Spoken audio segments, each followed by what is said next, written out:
I wanted to take a look at the dogmatic constitution of the Vatican II Church, Lumen Gentium, solemnly promulgated, as you can see, Paul VI, November 21st, 1964. If we go down to number 16, down here, let's see, right here, 126. But the plan of salvation also includes those who acknowledge the Creator. In the first place amongst these are the Mohammedans, who, professing to hold the faith of Abraham along with us, adore the one merciful God, who on the last day will judge mankind.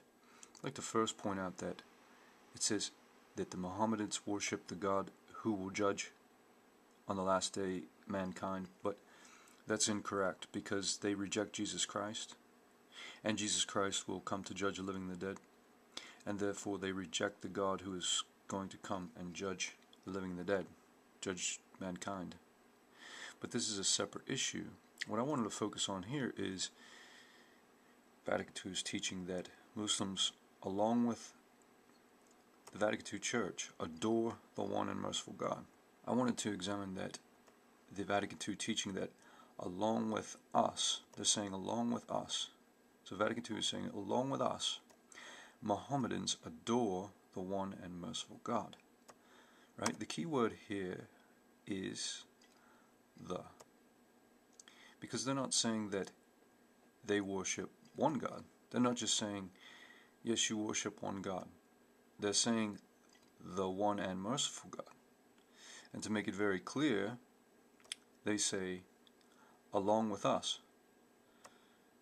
And so they're making it very clear that they believe that the Muslims, along with us, adore the one and merciful God, who will judge humanity on the last day. Okay? Now, what does the Quran say about Christians? Well, it says many things, but this is probably applicable to this verse here.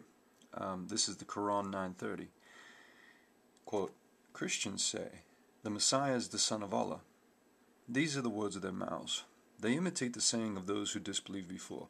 May Allah destroy them, how they are turned away. And so we see here that the false prophet is saying it is false for Christians to say that the Messiah is the Son of Allah. And he goes on to say that they imitate those who disbelieved before. And then it also shows that Allah wants to destroy the Christians. It says Allah destroy them. And then it accentuates the point here by saying how they are turned away.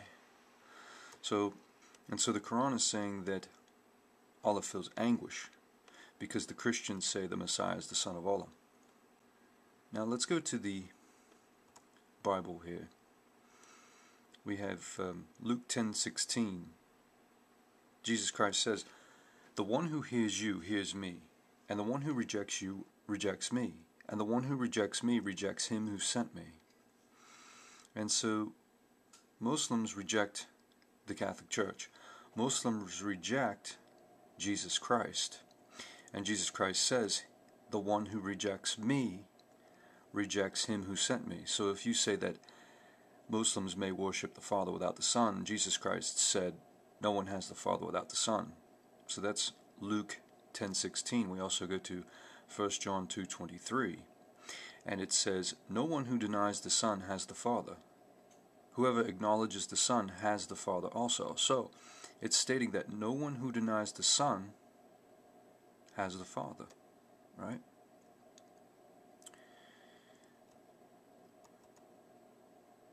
No one who denies the Son has the Father.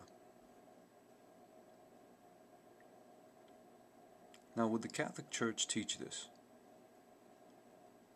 Would the Catholic Church teach this? It says in Lumen Gentium 16, along with us, the Muslims adore the one and merciful God. The one and merciful God. Would the Catholic Church teach this? Who would teach this? Well, let's look. This is the order of former Freemasons and its definition on God. Right? Let's read here.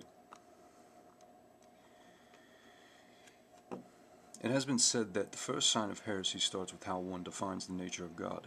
If one defines God outside of the biblical context, then such a definition is considered heretical from a Christian worldview. What does Freemasonry define God? How does Freemasonry define God? Quote, monotheism is the sole dogma of Freemasonry. Belief in one God is required of all initiates, but his conception of the Supreme Being is left to his own interpretation. Freemasonry is not concerned with theological distinctions. This is the basis of our universality. So the basis of Freemasons' universality is monotheism, and it says that the personal conception of the Supreme Being is left to the person's interpretation. But belief in one God is required of every initiate. And that is the basis of their universality. And that is from the Grand Lodge of India, 1993, page 41. Therefore, if a Mason's concept of God is left to his own interpretation, then as far as Freemasonry is concerned, it doesn't matter what or who its members believe in, just as long as they believe that he or it is one and the same. Just as long as they believe that he or it is one and the same. This is the teaching of Freemasonry, which again is the basis of Masonic universality. So, for example, if a Muslim Mason's view of God comes from the Quran, and a Christian Mason's view of God comes from the Bible, it's okay because they are still worshipping the same God. If the Quran teaches that God has no son, and the Bible teaches that Jesus Christ is the Son of God, then it stands to reason that it is impossible for both of them to be worshipping the same God. Yet Freemasonry would have them believe that they do. Yet Freemasonry would have them believe that they do. This is the teaching of Lumen Gentium 16.